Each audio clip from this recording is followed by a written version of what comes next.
Good morning, everyone. We're continuing here in the laws of KASHRUS of Rabbi Binyamin Forst, and today is a very halacha lamaisa, a very pertinent halacha. Din sinsenes ubakbuk. What do we do with a bottle or a jar? Hakainet sinsenes ubakbuk. If a person buys a jar or a bottle, hamechilim meichalim shainim, ein tzarich l'roikein es hameichal mitoicha miyad k'dei lipo es hakli. So now you have a jar. You have a bottle. There's food that's on the inside. Now, the bottle or the jar was not toivel yet. It was not brought to the mikveh. Says of course, don't worry. You don't have to pour everything out of the jar or the bottle and then toivel it and then put the stuff back inside of there. Yesh, you don't have to do that. You buy a bottle of wine, you buy a jar of pickles, and it's purchased, and it's a jar that was made by non-Jews and normally would need tevilah. In this case, you don't have to do such a thing. You're buying it. This is the way that it comes out in the paiskim is you're buying the jar for the food, not for the jar itself. Now, yesh shehitiru af lechol oisa meichel mitoichet zinsenes atzma. And there are those that say you can even eat the food right out of the bottle itself, meaning you might want to say you have to pour out the drink from the bottle. So you're not drinking right out of a bottle that was not toivel. Maybe you have to take the pickle and put it onto a plate before you're going to eat it. But there are those who say that no, it's totally fine. Since that you're allowed to use this jar or use this bottle as is, you can drink right out of the jar, right out of the bottle, not a problem. Now here comes the big shaila. What happens after you empty out the jar or you empty out the bottle? In this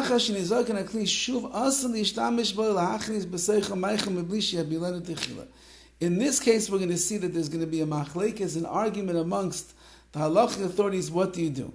The first opinion that he quotes over here is the following. You have a jar of pickles. You finish all the pickles, and you pour out all the waters that are there. Now you have an empty jar that was made by a non-Jew, and now you want to use it for yourself.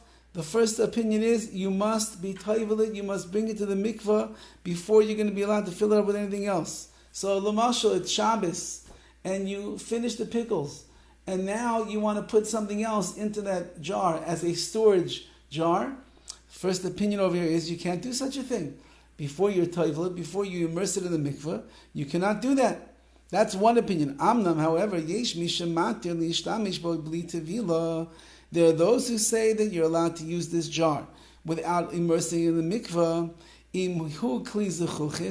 as long as it is a glass vessel. Since glass only has to go to the mikveh from a rabbinical standpoint, therefore you can be makor, you can be lenient over here that the vessel itself was bought initially for the food that was in it. You're not buying it for the vessel per se. Now you want to use the empty vessel to put and store other food in there. Since that the tevilah in that case would only be midirabanan, would only be rabbinical, therefore you can be makor, you can be lenient and continue to use it. So your pickle jar, it comes out according to this opinion. The pickle jar that was emptied, and now you want to fill it up with olives, you want to fill it up with leftover soup, you want to fill it up with some salad or the like, so you have no problem, clean it out, put the stuff in there, you're good to go. And the same thing would be with aluminum, since aluminum also at best is only going to be a tevilah midrabanan. You could do the same thing. He brings, interestingly enough, and the Chazon Ish writes a beautiful idea. The Tzitz Eliezer based on the Chazon Ish, that there's a machlekes, there's a discussion whether or not you're allowed to open bottles on Shabbos. Can you open up a bottle on Shabbos? So according to the Chazon Ish, you cannot break a seal of a bottle on Shabbos. Why? Because you are turning the bottle into a kli, into the vessel that it was intended to be. So you are now making a kli, making a vessel, and a person is not allowed to make a vessel on Shabbos.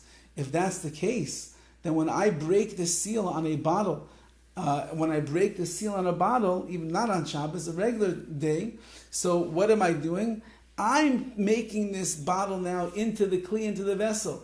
I'm making the jar into the usable thing over here by taking off the top. That means that what? I'm making the kli. I'm a Jew who's turning this into a vessel. that means it's now a Jewish vessel, which doesn't require tevila either. So therefore, there is room to be makel over here.